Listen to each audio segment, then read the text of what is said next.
Hoy vamos a tener como texto base el libro de Mateo, el capítulo 11. ¿Sí? El texto base, Mateo, capítulo 11 y 11. 11, 11. Es decir, el verso 11, ¿no? Aquí hay una declaración que Jesús hizo, ¿no? Es una declaración que el Señor Jesús hizo en la época que Juan el Bautista todavía estaba vivo. Y es una declaración con respecto a Juan el Bautista. Lo leemos. Mateo 11:11 dice, os aseguro que entre los que nacen de mujer no ha surgido ninguno mayor que Juan el Bautista. Sin embargo, el más pequeño en el reino de los cielos es mayor que él. Aquí en estas frases de Jesús hay una aparente contradicción, ¿no? Una especie de paradoja que al lector, ¿no? Le lleva a hacerse algunas preguntas, ¿no? Porque es un choque de palabras. Por un lado, Jesús menciona, de cierto, sabemos que esa frase significa que va a seguir siempre igual, es decir, amén y amén, que entre los que nacen de mujer no ha surgido ninguno mayor que Juan el Bautista, ¿no? Está hablando en la primera frase que de todos los que nacen de mujer, ninguno es mayor que Juan el Bautista, ¿no? Y esto pues nos lleva a pensar en los hombres del Antiguo Testamento, ¿no? En los hombres anteriores a Juan el Bautista. Hemos tenido grandes hombres que son mencionados en la Biblia, el caso de Moisés, por ejemplo, que pues escribió 5 libros del Pentateuco. Él llevó al pueblo de Israel sacándolo de la esclavitud de Egipto, ¿no? Y pues los israelitas mencionan mucho a Moisés. Sin embargo, para Jesús, entre los que han nacido de mujer, hay uno que lo supera. Él menciona que ese es Juan el Bautista, su primo, ¿no? Él es el mayor, ¿no? Esa es la primera frase, mayor que Isaías, mayor que Ageo, mayor que el salmista David, ¿no? Es más o menos el énfasis que Jesús está dando, ¿no? Entonces, desde los días de Juan el Bautista hasta ahora, el reino de los cielos requiere esfuerzo y los esforzados lo alcanzan, ¿no? Todos los profetas y la ley profetizaron hasta Juan, dicen los textos anteriores. Pero la primera frase es la que impacta desde el momento en que uno la lee, ¿no? Cuando Jesús menciona que desde los que se han levantado de mujer, no hay ninguno mayor que Juan el Bautista. ¿Por qué la frase? Porque Jesús tiene que hablar esto acerca de Juan el Bautista. Si bien es cierto, Moisés, el profeta Isaías, el profeta Ageo, Miqueas y los grandes profetas de la Biblia, incluido Daniel, hablaban de la cercanía del Mesías, hablaban de un Mesías venidero, hablaban dónde iba a nacer, eh, hablaban de su muerte, hablaban de su resurrección. Sin embargo, ninguno de ellos tuvo el gran privilegio que sí lo tuvo Juan el Bautista, ¿no? Juan el Bautista tuvo el privilegio de ser profeta de la época antiguotestamentaria, pero también el que anexa y el que menciona que ha llegado. Eso no podían decir los profetas antiguotestamentarios. Ellos hablaban de su cercanía, hablaban de su venida, hablaban de cómo iba a ser su sufrimiento, su padecimiento. Usted puede leer Isaías 53 y se va a enamorar de todas las descripciones que habla acerca del Evangelio, Isaías 53, ¿no? Habla de su nacimiento como un retoño en raíz de tierra seca, no hay parecer ni en él ni hermosura, habla de que sería menospreciado, despreciado por los hombres, iba a ser un varón de dolores experimentado en quebranto, habla también de que Jehová cargará en él el pecado de todos nosotros, habla también de que iba a expiar nuestros pecados, iba a morir por nosotros, iba a ser ajusticiados, dice Isaías 53:10, habla también de que iba a resucitar, ¿no? Y por su conocimiento, mi siervo justificará a muchos, ¿no? Un párrafo bastante condensado sobre el Evangelio, ¿no? Si usted quiere entender el Evangelio, Isaías 53 es interesante, ¿no? Nos habla del Evangelio, de la obra de Cristo, pero Isaías no pudo verlo. Isaías hablaba de un acontecimiento que iba a ocurrir en el futuro, pero Juan el Bautista señala que el tiempo se ha cumplido, menciona que el Mesías ha llegado. Hay una declaración famosa de Juan el Bautista que usted sabe cuando él menciona: he aquí el Cordero de Dios que quita el pecado del mundo, ¿no? Es una oración bien enfática, ¿no? No busquen más Mesías, no estén esperándolo más. He aquí, ahí está, ese es el Cordero de Dios que quita el pecado del mundo.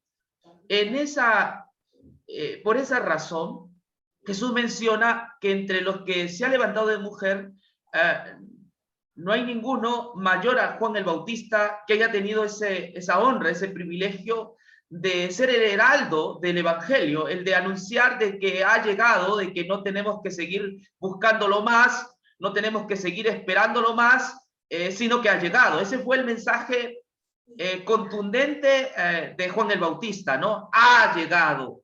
Es más, si usted sigue la secuencia, el libro del Evangelio según San Juan, se va a dar cuenta que muchos de sus discípulos de Juan el Bautista comenzaron a dejar a Juan el Bautista para ahora unirse a Jesús, para seguir a Jesús. Esto es impresionante, ¿no? Y ahí también está esta declaración muy conocida, donde Juan dice: es necesario que Él crezca y yo desaparezca, ¿no? Esa frase: es necesario que Él crezca y yo desaparezca. Es decir, he cumplido, les he mostrado que es el Mesías, a Él tienen que seguir, su fe tiene que estar afincada en Él, porque Él es el Mesías, Él es el cumplimiento de todas las Escrituras, a Él esperábamos y ha llegado, y además es el Cordero de Dios que quita el pecado del mundo. Entonces, en ese sentido, Juan tuvo ese privilegio, y por eso Jesús dice que entre los que han nacido de mujer no hay ninguno mayor que Juan el Bautista. Qué privilegio para Juan el mencionar que Jesús era el Cristo. Había gente que le decía: eres tú, y él decía: no, yo no soy el Cristo, no me sigan, síganle a él. Después de esas declaraciones muy veraces y contundentes, Juan el Bautista pasa a la cárcel, ¿no? Usted va a ver a Juan el Bautista en la cárcel, ¿no? Después de dar una tremenda declaración que es poderosa, la cual yo me aferro y creo en esa declaración de Juan el Bautista, pero luego de eso él pasa a otro lugar, a un lugar extremo, inhóspito, como es una cárcel. En medio de eso, Jesús menciona en el verso 11, si bien es cierto, Juan el Bautista es mayor de todos, sin embargo, el más pequeño en el reino de los cielos es mayor que él. Entonces aquí es donde me sacudo, ¿no? Digo, ¿qué está diciendo Jesús? Habla bien de Juan el Bautista, pero menciona de que el más pequeño en el reino es mayor que él. Entonces, aquí entramos a un choque, ¿no? Que a veces difícilmente se puede entender si solo nos basamos en el texto, en el verso 11. Para ello tenemos nosotros que leer el contenido total, ¿no? Es decir, el capítulo 11, de donde va a haber cierto diálogo de Juan el Bautista, cierta pregunta que Juan el Bautista hace desde la cárcel a sus discípulos, ¿no? Entonces, a partir de allí es necesario partir para entender, ¿no?, esta aparente paradoja o paradoja bíblica, ¿no? Y entonces el estudio sugiere que nosotros leamos Mateo 11. Vamos a ver qué dice Mateo 11. No vamos a dejar de lado el 11:11, pero vamos al comienzo 11:1. Dice lo siguiente: cuando Jesús terminó de dar estas instrucciones a sus 12 discípulos, se fue de allí a enseñar y predicar en las ciudades de ellos. Cuando Juan, que estaba en la cárcel, oyó los hechos de Cristo, le envió a 2 de sus discípulos a preguntarle: ¿eres tú el que había de venir o esperamos a otro? una declaración que Juan hace contraproducente con respecto a lo que ya había dicho. Cuando no estaba en la cárcel, cuando estaba en el río Jordán, fue veraz y contundente y dijo que Jesús era el Cristo. Él era el Cordero de Dios que quita el pecado del mundo. A sus discípulos les había dicho que lo sigan. Es necesario que yo mengue y él crezca. Sí, poderosas palabras, muy evangélicas, por supuesto que sí. Sin embargo, desde la cárcel Juan es otro. En la cárcel, el mensaje de Juan, ese mensaje veraz, contundente, fehaciente, ¿no? En la cárcel le entran las dudas y ciertas interrogantes, ¿no? Que él se hace desde la cárcel. Está intrigado en la cárcel. Naturalmente, no está libre, no está con todo ese poderío, ¿no? Donde él era poderoso en palabras, motivando a la gente a decir que el reino de los cielos se ha acercado, que se arrepientan, que hagan frutos de arrepentimiento, ¿no? Ese Juan, ¿no? Que tiene toda la habilidad y toda la potencia, ¿no?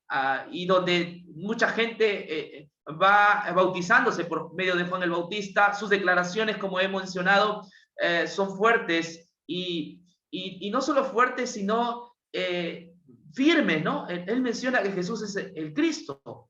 Él menciona que Él es el Cordero de Dios que quita el pecado del mundo. Sin embargo, desde la cárcel como que decae y entonces comienza a entrar en conflicto. Él comienza a entrar en conflicto. Y no es para menos, ¿no? Usted sabe, la cárcel, un lugar inhóspito. El Evangelio trae liberación y Él no está siendo liberado. Más bien está en una cárcel, ¿no? El Evangelio trae paz y él está viviendo en un momento de conflicto donde injustamente lo tienen en la cárcel, ¿no? Entonces hay preguntas allí en lo profundo de su mente, de su alma, que él se hace desde la cárcel. No es el mismo Juan con esa contundencia en el río Jordán. No es el mismo Juan que con tanta potencia menciona que Jesús es el Mesías, que es el Cordero y que es necesario que Él crezca y yo mengüe. En la cárcel su mensaje es un poco difuso, está inquietante, hay interrogantes que le mueven, y entonces, y yo digo, no es para menos, ¿no? No es para menos por todo lo que le he señalado, ¿no? Entonces, el verso 2 dice, cuando Juan, que estaba en la cárcel, oyó que los hechos de Cristo, le envió a dos de sus discípulos. Él oye de los hechos de Cristo y manda a dos de sus discípulos, ¿no? Para que le hagan una pregunta. Y esta es la pregunta: ¿eres tú el que había de venir o esperamos a otro? Qué tremendo, ¿no? Es esta pregunta que hace Juan. ¿Eres tú o esperamos a otro? ¿Dónde está la firmeza, la contundencia de Juan? Parece que se ha diluido en el mundo de su conciencia, ¿no? Y de las interrogantes que los seres humanos por naturaleza nos hacemos. Sí, siempre usted se va a hacer interrogante. Nosotros en el cerebro tenemos una especie de, en el cerebro de contabilizar, ¿no? Siempre estamos contabilizando, siempre estamos pensando, por ejemplo, entras a un restaurante, tú estás ahí, si estuvo rico el café o si estuvo muy dulce, siempre estamos cuestionándonos, así somos los seres humanos, ¿no? Si ves una película, si estuvo bonita o estuvo mala, siempre estamos cuestionando, si escuchas una prédica, si la prédica estuvo buena o estuvo mala, es decir, siempre tenemos allí en el cerebro eso de estar cuestionando, de estar haciéndonos un sinnúmero de interrogantes y preguntas.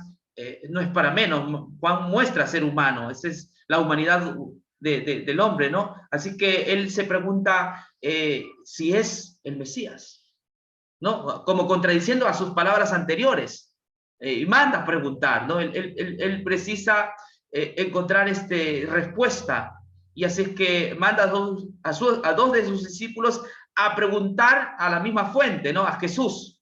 Vamos a ver qué les ocurre a ellos, ¿no? Cuando van a preguntar. 3. ¿tú eres el que había de venir o esperamos a otro? Jesús les respondió, id y contad a Juan las cosas que oís y veis. Entonces, Jesús le dice, vayan y cuenten a Juan lo que oís y veis. ¿Y qué es? ¿Qué se oía y qué se veía? Ahí mismo dice, los ciegos ven, los lisiados andan, los leprosos son limpiados, los sordos oyen, los muertos son resucitados, y a los pobres es anunciado el evangelio. Y dichoso el que no se escandalice de mí. Ese es el mensaje que Jesús dice que vayan a decirle a Juan. Bueno, los discípulos, aquí no está la historia esta, pero los discípulos van donde Juan, y este mensaje a Juan le llenó de alegría. Lo preparó inclusive para la misma muerte, ¿no? Porque usted sabe, días más tarde a él le quitan la cabeza, ¿no? Y le muestran una bandeja, etcétera, etcétera. Eso conocemos. Sin embargo, el mensaje de Jesús es un mensaje que le llenó a Juan el Bautista de fe, de confianza, de certeza de que no estaba equivocado, es el Mesías. No estaba equivocado, es el Cristo que había de venir. Así que no necesariamente le dice, soy el Mesías, pero a través de los hechos de Cristo, ¿no? Donde dice que los ciegos ven, los lisiados andan, los leprosos son limpiados, los sordos oyen, los muertos son resucitados, y a los pobres es anunciado el evangelio, y dichoso el que no se escandalice de mí. Está mencionándoles, por un lado, las buenas nuevas del evangelio, ¿no? Que consiste en traer paz a las personas, en librarles a los ciegos de su ceguera, en realizar de que ahora los hombres que no pueden andar, no se pueden movilizar, se movilicen, que consiste en que aquellos que tienen llagas y donde la ciencia médica no ha podido curarlos, como el caso de los intocables, la lepra, ahora los leprosos son limpiados, así que es un mensaje de verdad, de buenas nuevas, es un mensaje de buenas nuevas. Aunque Juan está en la cárcel, me comprende, él no está libre, pero hay gente que está siendo libre. Hay gente que se le está quitando las cadenas, las ataduras. Hay muertos que están resucitando. Entonces, este mensaje le llenó de alegría a Juan el Bautista. Pero por otro lado, también le menciona, dichoso el que no se escandalice de mí. Es decir, que aunque es un mensaje de buenas nuevas, sin embargo, no todos lo van a aceptar, no todos lo van a recibir. Yo creo que Juan el Bautista murió con la esperanza y la certeza de encontrarse algún día con el Señor Jesucristo. Creo que Juan el Bautista fue a su muerte con esa certeza que todo cristiano debe ir, ¿no? Cuando nos toque pasar por el río o el Jordán de la muerte, podamos ir con esta esperanza, ¿no? El mensaje de Jesús fue como un mensaje consuelo para Juan el Bautista, que iba a ser mártir y iba a morir. Entonces, sí, estamos viviendo en el momento del Mesías. El Mesías ha venido, es el Cristo, y creo que sus preguntas encontraron respuesta en las palabras de Jesús. Y creo que estas palabras mismas deberían también llenarnos a nosotros de esperanza al saber de que el Mesías ha venido y las obras que él ha hecho muestran que viene de Dios, que Dios lo ha enviado. Pero hay algo más que saber al respecto, porque falta resolver el otro problema, y vamos un poquito más. Cuando ellos fueron, Jesús empezó a decir de Juan a la gente, ¿qué saliste a ver al desierto? ¿Una caña sacudida por el viento? ¿Qué salieron a ver? ¿Un hombre cubierto de ropa delicada? ¿No? Y comienza a hablar de Juan, de las características, ¿no? Los que llevan vestidos delicados en casa de los reyes están. Entonces, ¿qué saliste a ver? ¿Un profeta? Os digo que sí, y más que profeta. Porque este es de quien está escrito, yo envío mi mensajero ante su faz, que preparará tu camino delante de mí. Os aseguro que entre los que nacen de mujer no ha surgido ninguno mayor que Juan el Bautista. Sin embargo, el más pequeño en el reino de los cielos es mayor que Juan. Aquí comienza a Jesús a mencionar algo del ministerio de Juan el Bautista y en qué consiste, ¿no? La parte dice que menciona el libro de Malaquías, donde dice, envío mi mensajero ante la faz que prepara tu camino delante de mí. Era así, cuando un rey tenía que ir a visitar cierto pueblo o cierta ciudad, habían personas indicadas que preparaban el camino para que el rey pasara por ese lugar. Entonces había que hacer toda una preparación del camino, si había piedras había que quitarla, ¿no? Había que poner una especie de camino para que el rey pasara y no tuviese problemas. Más o menos ese es el trabajo que Juan el Bautista ha hecho según el testimonio de Jesús, es decir, Jesús va a venir, Juan el Bautista es el hombre señalado a preparar ese camino. Él prepara los corazones de las personas para que puedan abrazar la fe. Él prepara los corazones de las personas para que puedan entender la misión del Mesías. O sea, el trabajo de Juan el Bautista no es hacia sí mismo, hacia Juan, sino es hacia el Señor. Es preparar el camino del Señor. En ese sentido, Jesús menciona su obra y además también dice que entre los que nacen de mujer no ha surgido ninguno mayor que Juan el Bautista. Ya les mencioné porque Juan el Bautista tuvo ese privilegio de ser el profeta de la parte antiguo testamentaria, ¿no? De señalar que las profecías habían llegado a su fin y que Jesús ahora era el Cristo y que había que seguirle a él. Ese privilegio no lo tuvo Abraham, no lo tuvo Moisés. Ese privilegio lo tuvo Juan el Bautista. Cuando se habla de mayor, no se habla de mayor en el sentido de méritos. ¿Me comprende? No es que Juan fue más inteligente que Moisés, sino se habla en el sentido de privilegio. Juan tuvo ese gozo y por eso él dice, mi gozo se ha cumplido en el libro de Juan, ¿no? Entonces, él tuvo ese privilegio, ese gozo de decirle a las personas, ahí está el Cristo, síganle a él, crean en él, confíen en él, es él, no soy yo el Cristo, es él. Es necesario que yo decrezca, que yo muera y él viva. Es necesario que él sea exaltado, es necesario que a él sigan, porque él es el Cristo. Esa es la misión de un verdadero profeta, de paso, ¿no? La misión de un verdadero profeta es llevar a las personas a los pies del crucificado, a los pies de Cristo, es señalar hacia el Evangelio. Y eso es lo que básicamente hace Juan el Bautista. Si queremos nosotros subrayar Juan el Bautista, ¿qué tipo de predicador es? Yo podría decir, Juan el Bautista es un predicador cristocéntrico, ¿no? Es cristocéntrico porque en su mensaje en todo momento está Cristo. Algunos dicen que es un predicador de la ley, que es un predicador que nos enseña a ser abstemios, a vivir tipo fariseos. No, Juan el Bautista es un predicador cristocéntrico que en su mensaje se centra en Jesús y es el que quita el pecado del mundo. Hasta allí, entonces, podemos notar que es mayor en el aspecto de que ha señalado al Mesías. En el aspecto que es el heraldo, ha preparado el camino para que las personas puedan encontrarse con Cristo. Ahora, la otra frase que falta resolver es, sin embargo, el más pequeño en el reino de los cielos es mayor que él.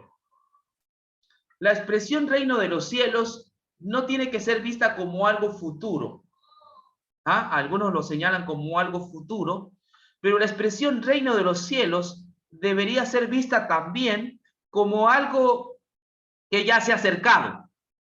¿Me entiende? Cuando la expresión es reino de los cielos, se está refiriendo al Mesías mismo, ¿no? El reino de los cielos se ha acercado. Es decir, Dios se ha acercado a la humanidad a través de su Hijo, a través de Jesús. Entonces, cuando menciona Jesús esta frase, que está el más pequeño en el reino de los cielos es mayor que él, se está refiriendo a aquellos pequeños que no han tenido ese privilegio de Juan el Bautista, ¿no?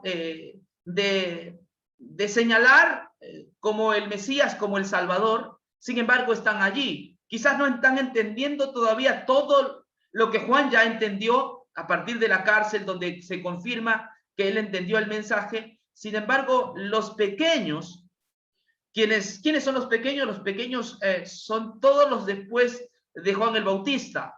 Los pequeños son todos los después también de la cruz del Calvario. Es decir, somos nosotros. ¿Por qué los pequeños son mayor que él? Es decir, llegan a ser mayor que Juan el Bautista. Déjeme decirle que Juan el Bautista no tuvo la oportunidad de ver la pasión de Cristo.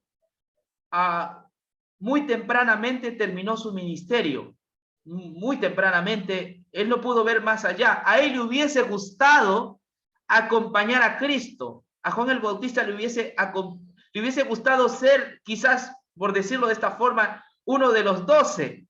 A él le hubiese gustado predicar a 3,000, 5,000, a señalar que las escrituras se han cumplido completamente. A él le hubiese gustado quizás ser un Pablo, por decirlo de esta manera, ¿no? Sin embargo, no tuvo ese privilegio. El ministerio de Juan fue fugaz, duró poco tiempo. Sin embargo, los pequeños no tuvimos tampoco el privilegio de decir que él es el Cristo. Tampoco lo tuvo Moisés. Sin embargo, los pequeños son mayores que él en el aspecto, no tampoco meritorio. No pensemos así en el aspecto meritorio, ¿no? Sino en el aspecto de que ven lo que Juan no pudo ver. Juan y los demás profetas quisieron ver el tiempo de Cristo. Solo, como dice el libro de Hebreos, lo pudieron saludar de lejos, ¿no? Juan fue el que estuvo más cerca, aunque no vio toda la obra de Cristo. Él no escuchó a Jesús decir consumado es, aunque lo creyó por la fe. Él no escuchó a Jesús decir perdónales porque no saben lo que hacen. No, él no escuchó a Jesús decir pase de mí esta copa no como yo quiera, sino como tú quieras. Él no escuchó a Jesús decir es necesario que yo vaya a Jerusalén, ser muerto por los ancianos y resucitar al tercer día. Él no escuchó estas palabras hermosas del Mesías, de la boca del Mesías. Él no pudo ver todas estas cosas, no pudo oír, no pudo ver, porque su ministerio fue fugaz. Simplemente él fue el presentador, ¿no? Él presentó lo que hace un presentador en una conferencia, ¿no? Él presenta al conferencista y eso es todo su trabajo. Ese fue el trabajo de Juan el Bautista. Sin embargo, nosotros hemos visto mucho más que Juan el Bautista. Los mismos apóstoles de Jesús vieron mucho más que Juan el Bautista. Los gentiles hemos visto mucho más que Juan el Bautista. Juan solo lo creyó. Juan creyó en la palabra, Juan creyó en lo que Jesús le dijo, ¿no? Todo lo que, el mensaje que Juan el Bautista escuchó antes de morir fueron estas palabras que he dicho, ¿no? Los ciegos ven, a los leprosos son limpiados, y a los pobres es predicado el evangelio, y él se gozó en esas palabras, ¿no? Él sabía que Jesús era el Mesías y que iba a morir, por supuesto que sí, pero él no pudo ver, él solo lo creyó, y él solo murió allí con esa esperanza. Él no pudo ver lo que hoy nosotros estamos contando. ¿Sí? En ese sentido nosotros somos privilegiados. No en el aspecto, vuelvo a repetir, meritorio, de que tenemos más inteligencia que Juan el Bautista. Somos pequeños, pero Jesús dice que somos grandes. Somos grandes no porque somos más inteligentes que otras iglesias evangélicas. Somos grandes no porque tenemos estudios académicos. Somos grandes no porque tenemos mejores buenas obras que la Madre Teresa. No, somos grandes porque hemos visto al Señor. Somos grandes porque hemos leído en su palabra que Él dijo consumado es. Eso no lo tuvo Juan el Bautista. Nosotros estamos del otro lado de la historia, donde las cosas se han cumplido. Y cuando lee el libro de Hebreos 11 y 12, uno se da cuenta de esa certeza que tienen los que están después de la cruz, ¿no? Y que puesto los ojos en Jesús, el autor y consumador de la fe, allí andamos nosotros. Ese es el privilegio que nosotros tenemos, de que todas las profecías se han cumplido en la persona de Jesús, pero que los hechos de Jesús, tanto su vida perfecta, su muerte expiatoria y su resurrección, son privilegios que gozamos aquellos que estamos después de la cruz. Esto es real. Y al punto que la historia nuestra se divide antes y después de Cristo. Ese privilegio no lo tuvo Juan. Él no sabía que la historia se dividía antes y después de Cristo. Nosotros podemos saber que sí, la historia se divide antes y después de Cristo. Que Cristo es el que ha hecho posible una esperanza de vida diferente, un nuevo orden de cosas, un nuevo orden mundial. La tenemos en Jesús. Ese privilegio no lo tuvieron ni Juan el Bautista ni ningún otro. Ellos lo vieron solo por fe. Aunque nosotros también tenemos que tener fe en el Evangelio, pero sobre hechos ya concretos, sobre hechos ya realizados. ¿Me comprende? Ellos tenían fe sobre hechos que se iban a realizar, que iban a acontecer. Se aferraron a eso que dice la palabra y que Jesús dijo también en el mensaje para Juan el Bautista. Pero nosotros tenemos fe sobre hechos ya realizados, hechos concretos. Y yo termino con esto que está en Romanos, hermanos, ¿no? Fíjense lo que dice Romanos el capítulo 10. Es interesante esto de Romanos 10. Dice 10:14. Pero ¿cómo invocarán a aquel en quien no han creído? ¿Y cómo creerán en aquel de quien no han oído? ¿Y cómo irán sin haber quien les predique?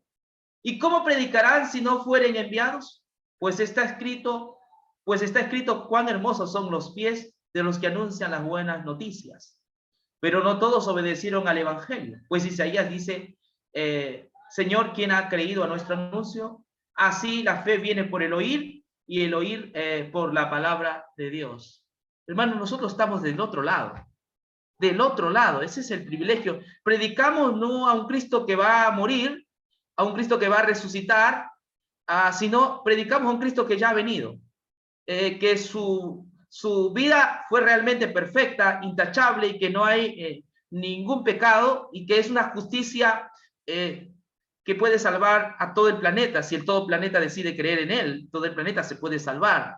Estamos hablando sobre hechos ya realizados y concretos. Esa es la fe nuestra, que se aferra a un evento ya consumado, que es eficiente y es suficiente. No, basta. No más, no hay nada más que se pueda hacer para nuestra salvación que Cristo no haya hecho. En ese sentido somos mayor que Juan el Bautista, en el sentido de que tenemos el privilegio de enseñar y predicar que la obra está consumada. No estoy como Juan pensando, ¿será este o esperamos al otro? ¿Será este o esperamos al otro? Porque Juan no había visto lo que hoy nosotros podemos ver. La justicia de Cristo ya es una realidad, se ha hecho posible a través de su vida y de su muerte. A nosotros se nos llama a creer y a confesar eso. La fe nuestra se aferra sobre hechos realizados y que han sido suficientes y eficientes. Esa es la fe. Y esa es una fe que traspasa la misma eternidad, porque nos vemos ya en la eternidad, porque Cristo ya vino. Y yo no estoy viviendo en algo que espero, sino algo que ya se ha realizado. Lean todo el libro de Efesios, el capítulo 1, y nos dice, y el Señor nos bendijo con toda bendición espiritual en los lugares celestiales, en Cristo. En Él nos perdonó, nos dio la herencia, ¿me comprende? Y nos dio la primicia de su espíritu. Entonces, esa es la fe, esa es la predicación cristiana, que a veces nos quieren quitar esta predicación y meter en lugar de esos valores o un mensaje más moralista. No, hermanos, tenemos ese privilegio. Somos pequeños, sí, somos pequeños, pero somos grandes porque hemos visto el evangelio. Somos grandes porque hemos oído el consumado es. Somos grandes porque la sangre de Cristo, su Hijo, nos limpia de todo pecado. Somos grandes porque hemos vencido por medio de la sangre del Cordero. Somos grandes porque hemos visto por la fe la muerte y la resurrección de Cristo como hechos ya realizados. Y escúcheme bien, una vez y para siempre. Una vez y para siempre. La muerte de Cristo es suficiente para salvar no solamente el planeta, sino el universo entero. Con su sangre, el Señor ha ganado el conflicto de los siglos, ha acabado con todo el mal, ¿no? De una manera, por supuesto, legal, ¿no? De una manera legal ha acabado con todo el mal, y entonces tenemos la seguridad de que en la eternidad no se levantará tampoco el pecado por segunda vez. No habrá razón, no habría por qué haberla, porque ahora conocemos lo que antes no conocíamos, porque ahora vemos al Señor realmente, ¿no? Y creemos que la obra del Evangelio es la seguridad que también es la seguridad de que el pecado no se levante por segunda vez. Ese es el privilegio que tenemos. Por eso, hermanos, el mensaje de Jesús es profundo, ¿no?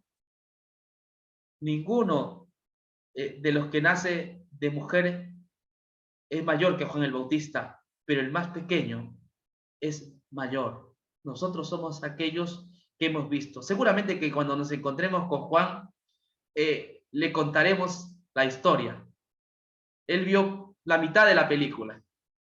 ¿Sí? Él vio la mitad de la película, pero esa fue suficiente para salvarse.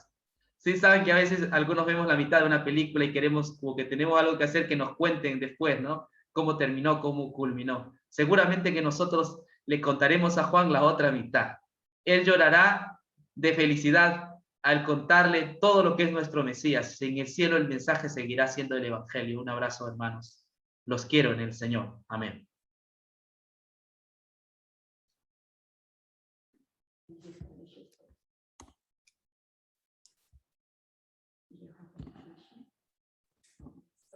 Muy bien, gracias hermano William. Vamos a dar la oportunidad para que usted pueda participar. Trate de participar en la línea de la temática que se desarrolló para que todos podamos recibir la bendición de la temática que se presentó. Así que si usted tiene algo que aportar y quiere participar, pues este es el momento. Nelson, adelante.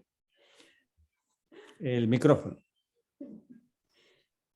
¿Se me oye bien o no? Sí, se oye bien.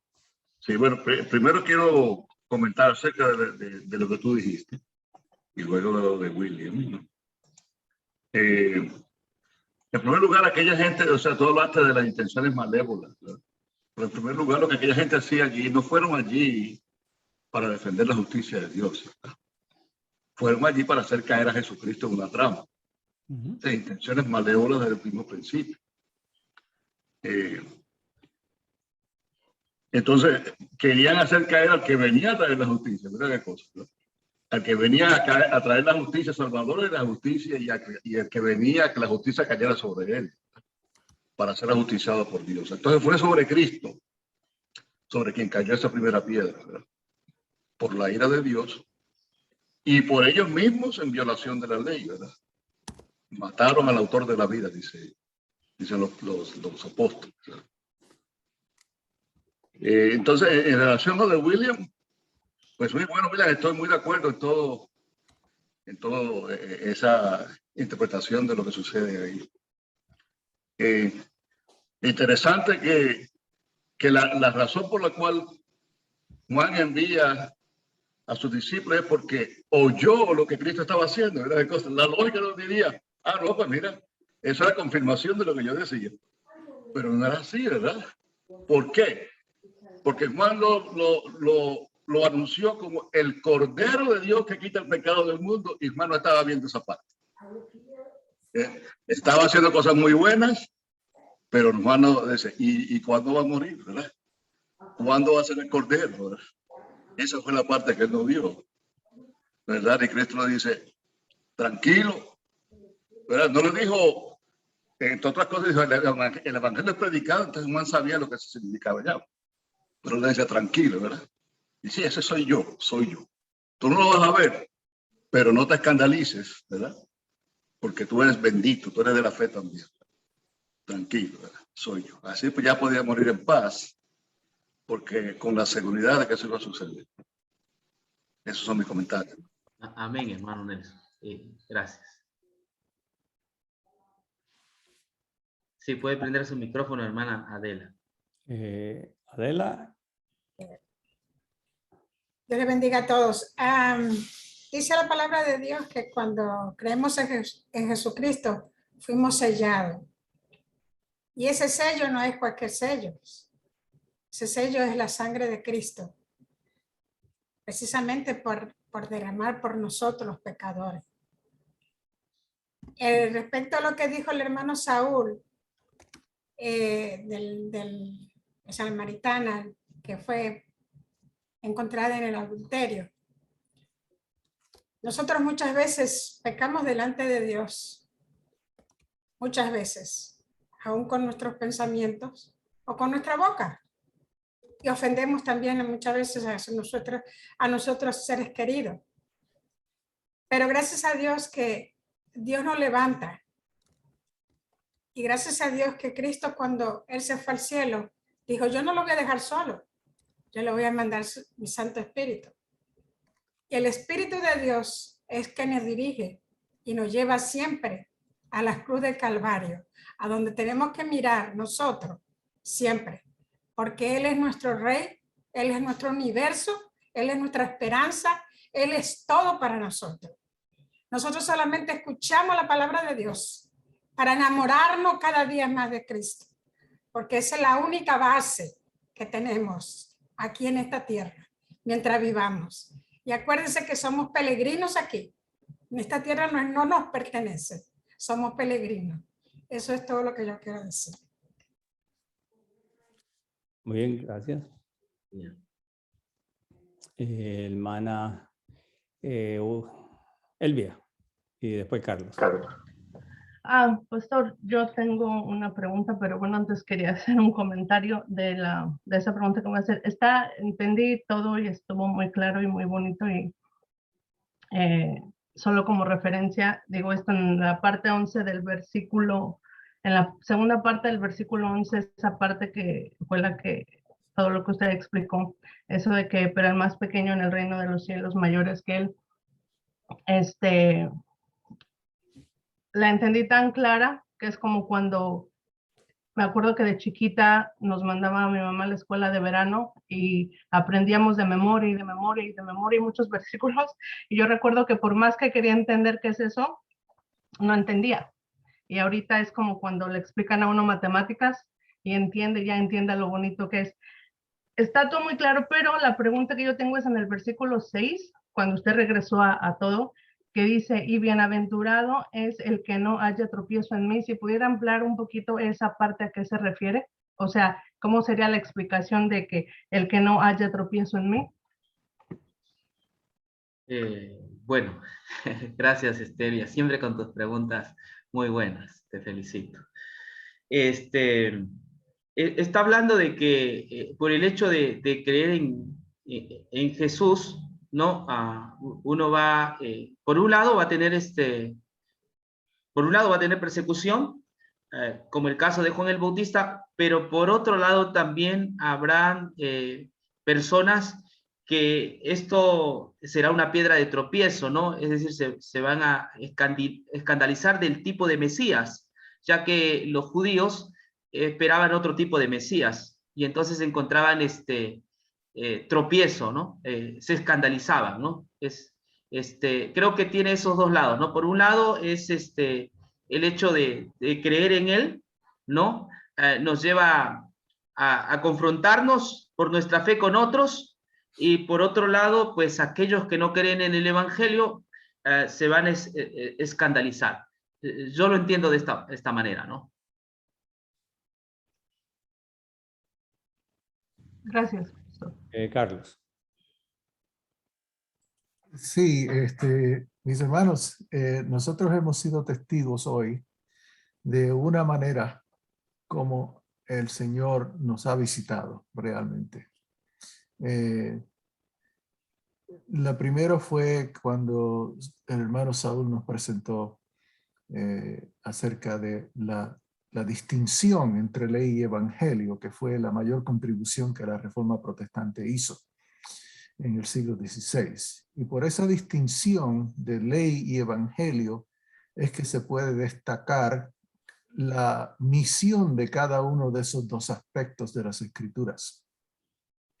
Y me alegro mucho de que esto haya sido presentado antes que el tema de nuestro querido hermano William, porque en el tema del querido hermano William está precisamente todo lo que se dijo en el tema de la Reforma Protestante, cómo la Reforma Protestante pudo redescubrir, no fue que lo descubrió, fue que pudo redescubrir otra vez después de muchos años, muchos siglos de estar escondido este misterio Porque el evangelio, cuando se desaparece de la visión de la gente, se convierte en un misterio. Especialmente si la persona vuelve otra vez a vivir bajo la ley. Mientras está viviendo bajo la ley, el evangelio siempre es una promesa. Pero cuando la persona ha creído al evangelio, ya el evangelio se convierte en un hecho. Algo en lo cual nosotros nos paramos, un fundamento sobre el cual se edifica. Una constitución perfecta en la cual todos nosotros estamos parados. Y lo maravilloso del tema de William es que en realidad él lo que nos hizo a nosotros fue ver un contraste entre lo que era antes y lo que es después. Lo que es cuando se hacían las promesas en el Antiguo Testamento, tal como lo dijo Jesús. La ley y los profetas hasta Juan el Bautista. Siendo Juan el Bautista el último de los profetas antiguo testamentarios. Realmente es interesante porque aparece Juan el Bautista en el Nuevo Testamento, pero realmente él es el último de los profetas y entre los nacidos de mujer es el mayor. Pero nacido de mujer es un título que tenemos todos por haber nacido de nuestra madre Eva. Pero el título de estar en el cielo, de estar en los lugares celestiales, de ser adoptado, de tener la bendición de ser llamado hijo de Dios, ese título lo tenemos solamente en Cristo Jesús. Entonces lo que tenemos es un contraste entre Moisés, que está representado por toda la ley y los profetas, y Jesús solo, o solo Jesús. Eso es lo que debe quedar con nosotros de estas dos pláticas. Y es una cosa maravillosa, es una cosa fantástica. Quisiera recomendar que, William, cuando tengas la oportunidad, nos lleves a Isaías 35, donde está realmente todo delineado en forma perfecta para ser explicado por Jesucristo en el Nuevo Testamento. Que Dios te bendiga. Muchas gracias y gloria a Dios por haber completado todo este manjar, todo este maravilloso banquete, el cual ha preparado delante de nosotros. Gracias, Carlitos. Solo Cristo, ¿no? Es una de las solas de la Reforma. Solo Cristo. Exactamente. ¿Alguien más? Rabasa. Sí, muy bonito tema, muy bueno, los dos temas. Pero en el tema de Williams, me impacta mucho el hecho de Juan es el mayor de todos los nacidos de mujer y cualquiera en el reino es mayor que él. Me parece a mí, me corrigen, que la grandeza de Juan como hombre, como nacido de mujer, es el haber podido identificar a Cristo como el Cordero de Dios, por su nombre, por su persona. Todos los profetas habían hablado del Mesías que venía, pero ninguno podía identificarlo directamente. Juan sí lo pudo hacer, aunque no lo conocía personalmente, pero sí lo pudo reconocer en ese momento. Y lo otro que sucedió después de decir que sí es él, que le manda a decir si es él o falta otro, yo creo que el hermano Nelson lo explicó muy bien. La otra parte, yo creo que todo aquel que está en el reino, aquel que se identifica en el reino, es mayor que cualquier nacido de mujer. No lo voy a decir Juan el Bautista en este caso, diría de cualquier nacido de mujer, cualquiera que esté en el reino, cualquiera que esté identificado con el rey, es mayor que cualquier nacido de mujer. Y quiero ilustrarlo con una experiencia que tuve una vez hace un tiempo. Yo tenía un jefe muy poderoso, un hombre con mucho dinero. Ese hombre se ganaba, su sueldo era de $10 millones al año, eso aparte de su compañía.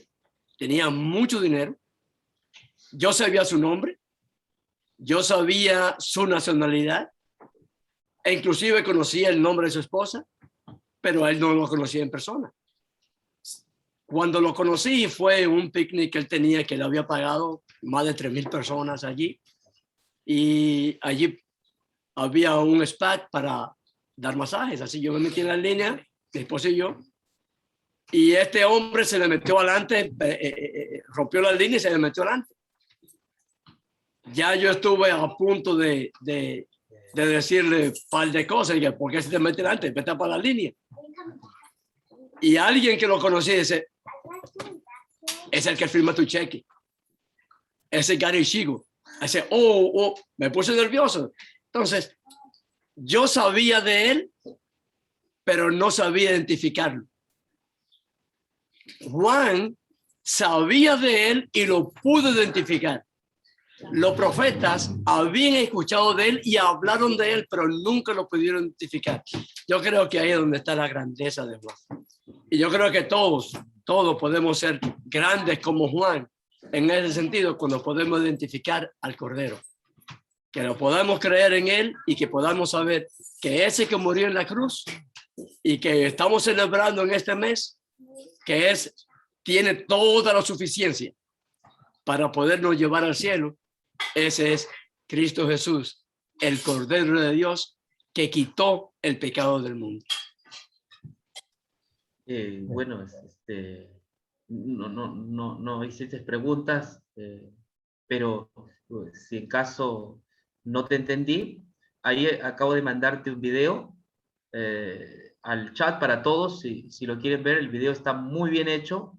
Es sobre el mismo tema, ¿no? Quizás un poco más ampliado. Así que esta página no la tienen, o no, primera vez que comparto con ustedes, pero tiene pocos suscriptores, ¿no? La otra página que manejamos del Misterio de la Cruz tiene más de 1000, en cambio esta tiene 87.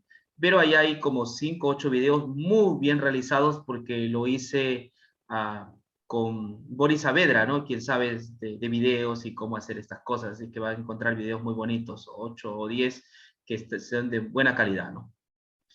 Y ahí está el mensaje. Muy bien. Gracias, Manuel. Yo quería añadir algo a lo que Nelson dijo y colocar también algo de lo que William dijo en el contexto de la reforma también. Cuando nosotros vemos en el relato de la mujer que iba a ser apedreada, en donde Nelson comentó acerca de las intenciones malévolas, hay algo que es importante que nosotros entendamos, y yo creo que es capital que nosotros entendamos. La iglesia tiene que entenderlo.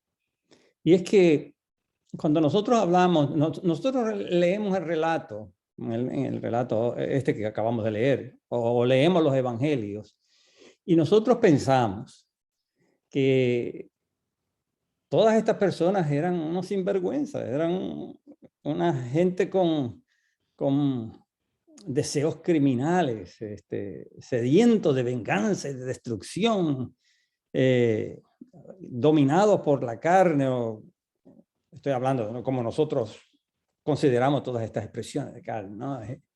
Básicamente sería lo que equivale a pensar que eran mundanos, ¿verdad? Que no querían saber de Dios, ateos.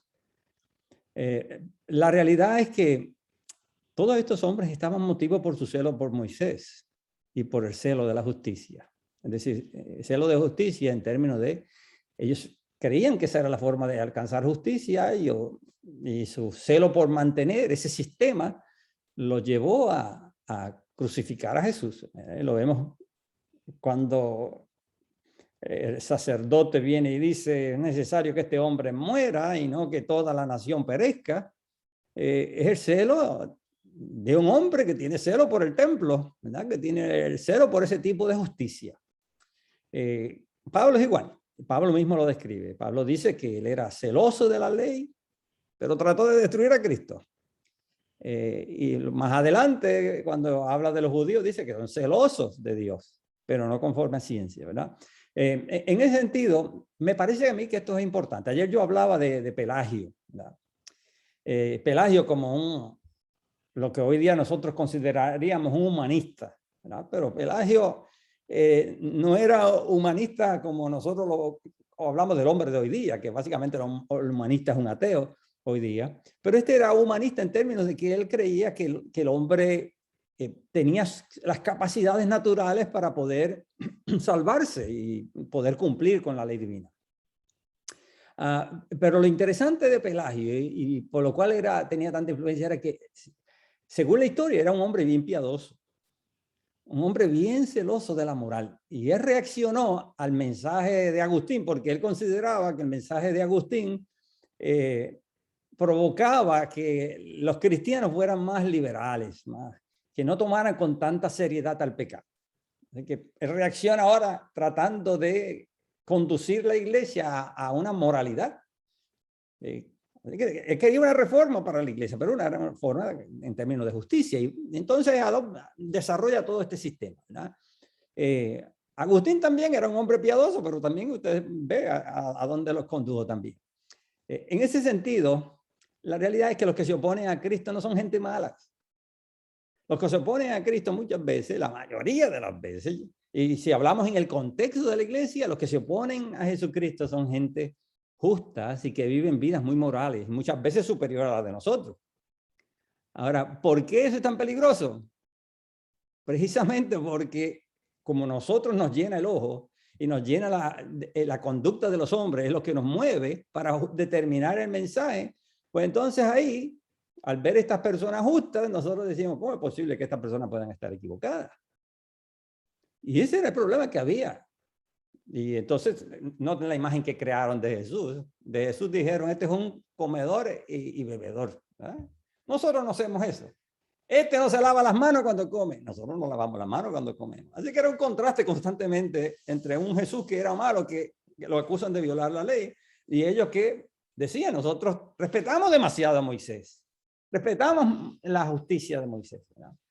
Y yo creo que ese aspecto es muy importante, porque nosotros vamos a encontrar en el mundo que los que se oponen al evangelio son gente muy buena. Por lo menos ante la opinión de los hombres, quizás ante la opinión de ellos mismos, quizás a nuestra propia apreciación. Pero lo que hace un hombre bueno no es realmente lo que ellos muestran ser. Lo que lo hacen es su relación con Jesucristo.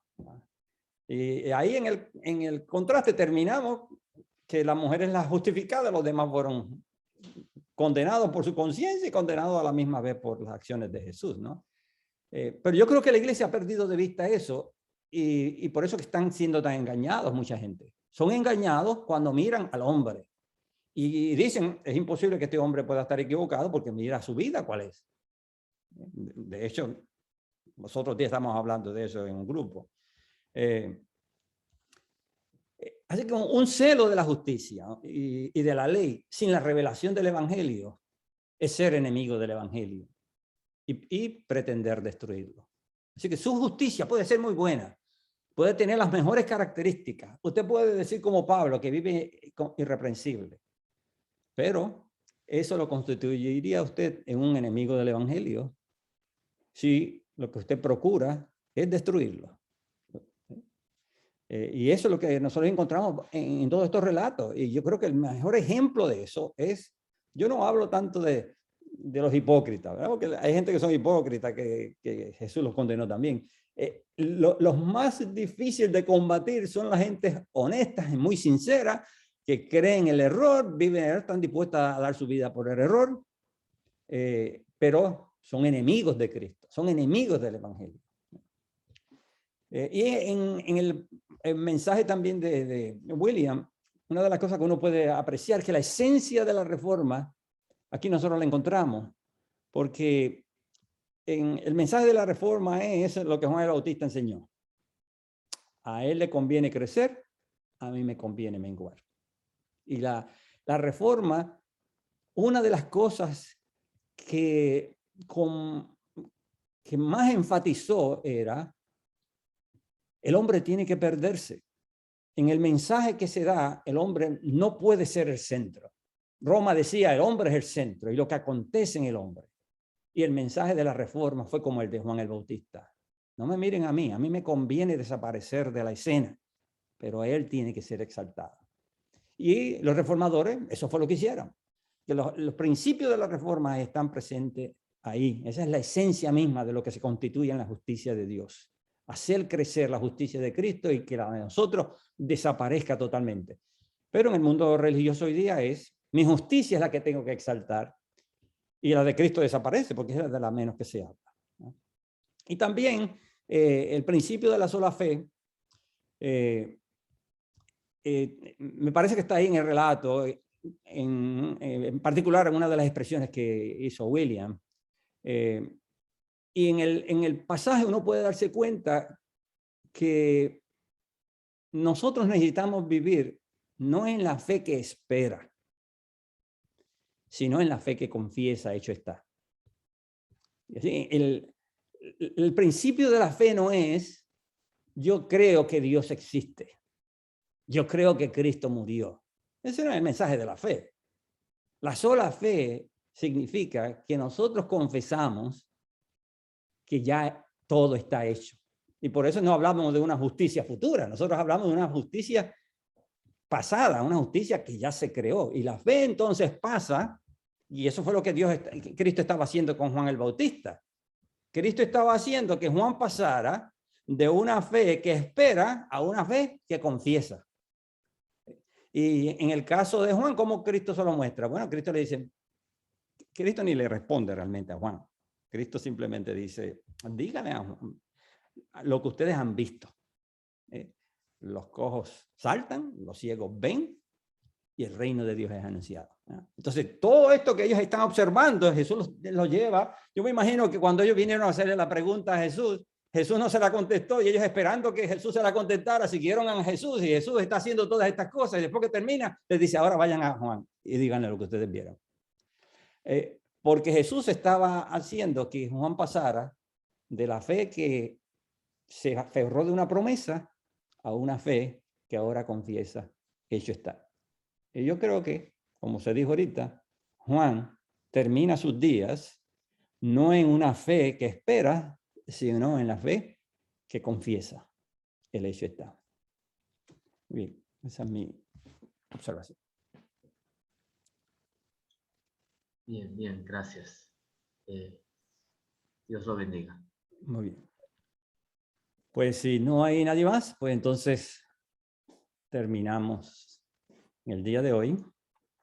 Le agradecemos a cada uno de ustedes por acompañarnos, como siempre. Es una bendición el nosotros poder de alguna manera poder estar en contacto con ustedes y en particular con todas aquellas personas que están a la distancia, están mucho más lejos, ¿verdad? Porque aquí quizás uno en el carro va y ve a algunos de los hermanos.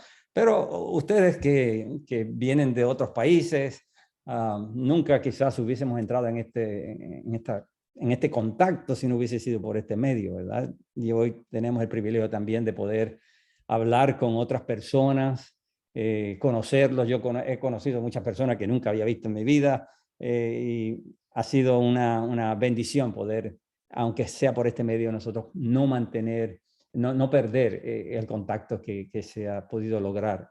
En este sentido se ha hecho que el evangelio sea un poco más universal y no localizado solamente en la región nuestra. Y a la misma vez pues nos da la oportunidad de poder escuchar a otras personas con diferentes enfoques. Si usted se da cuenta, el estilo de cada uno de predicar es diferente. Aún escuchando el mismo tema, usted va a darse cuenta que los énfasis son diferentes. Y eso es bueno, eso es muy saludable para la iglesia realmente.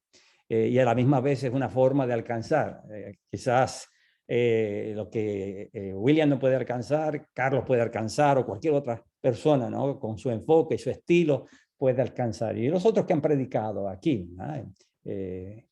Jorge Cruz, que tiene su audiencia también, Nelson, que está también con su audiencia. Así que cada uno de los predicadores tiene su audiencia, ¿verdad? Cuando digo su audiencia es que ustedes pueden alcanzar muchas veces gente que otros no pueden alcanzar. Así que yo creo que la variedad es útil y es importante en ese aspecto.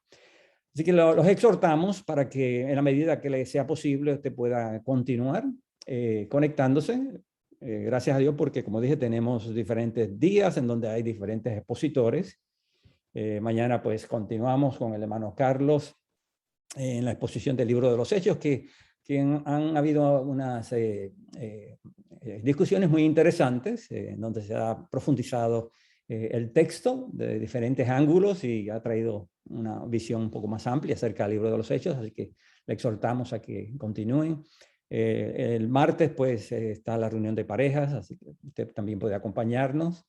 Miércoles tenemos al hermano Jorge Cruz desde Puerto Rico, así que también le exhortamos a que, si le es posible, con Jorge puede unirse a través de nosotros, o si no en Facebook, que él se pone su predicación desde allí también. Y luego el miércoles, el jueves está con nosotros, está con la reunión de la iglesia nuevamente local. Viernes el hermano Anduesa tiene la reunión a las 8:30, creo, ¿no? 7:30. De aquí, de Ecuador. Ahí sería 8:30. Ok, así que son como las 8:30 aquí. En el caso de Jorge es a las 7:30 nuestra. ¿Quién más? Ese es sábado. Tenemos también con el hermano Anduesa, estamos presentando la reunión, la temática del juicio. Ya llevamos casi, ¿cómo cuánto ya llevamos? Como 5 o 6 meses ya. Sí, 6 meses. Ajá. Sí. Yo me acuerdo que yo le dije, vamos a tener 2 semanas, y mira ya por dónde vamos. Y si lo seguimos alargando, olvídate que vamos a estar el año. Mira, Saúl, aprovecho para invitar a William.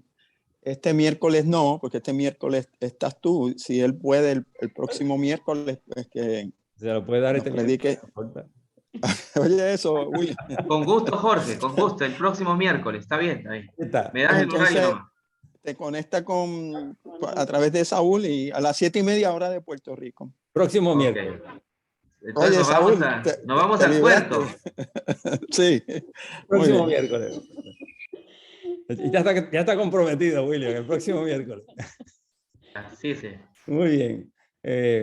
Pues ese es el sábado. Y el sábado hay 2 presentaciones en el caso de William, y también a las 10:30 tenemos a Ongi, a Jorge le llamamos, Jorge Cruz, que también el mismo sábado transmite desde su congregación. El de Ongi es a las 10, creo, ¿no? Pero acuérdate que los domingos estás tú también acá transmitiendo a las 8:30. Sí, estamos hablando a través del programa de radio que tenemos. Ajá. Y a la vez nos enlazamos con las redes. Ajá. Sí, los domingos pues tenemos, hay 2 presentaciones, está a las 8:30 hora de Puerto Rico, 8:30, sí, por la radio. Estamos dando lo del juicio también, pero cápsula, ¿verdad? Lo hemos resumido, porque tenemos apenas, unos 15 minutos para presentar una temática que a nosotros acá nos coge mucho más. Es media hora, pero como hay intervención de las personas que llaman y demás, es muy valioso el tiempo, así que son cápsulas, pero muy buenas. Ya. Y después de eso, pues entonces viene la reunión de nosotros más adelante. Bien, no estamos esperando que ustedes se unan todas, pero si tiene el tiempo, pues hágalo, porque va a ser de bendición para usted. Muy bien, pues vamos entonces a terminar con una oración. Vamos a pedir al hermano William que cierre el culto de hoy. No. Amado Padre Celestial, te agradecemos por esta hermosa reunión donde en Koinonía hemos recibido tu alimento, el Evangelio, y en el cual nos gozamos, nos alegramos saber de que en Cristo nos has bendecido con toda bendición espiritual, y aunque vivamos en este mundo, podemos caminar con ese gozo, esa tranquilidad que nos da tu Hijo amado. Gracias, Señor, por este momento, por tu palabra, por la hermandad. Te pido que bendigas a todos ellos en sus quehaceres, en la tarde, y que siempre estés con nosotros, que nunca nos falte la fe, la confianza en ti. Bendícenos, oramos en el nombre de Jesús, tu Hijo. Amén. Carrie, bendiciones. Bendiciones, un gusto. Chao, chao. Chao. El miércoles.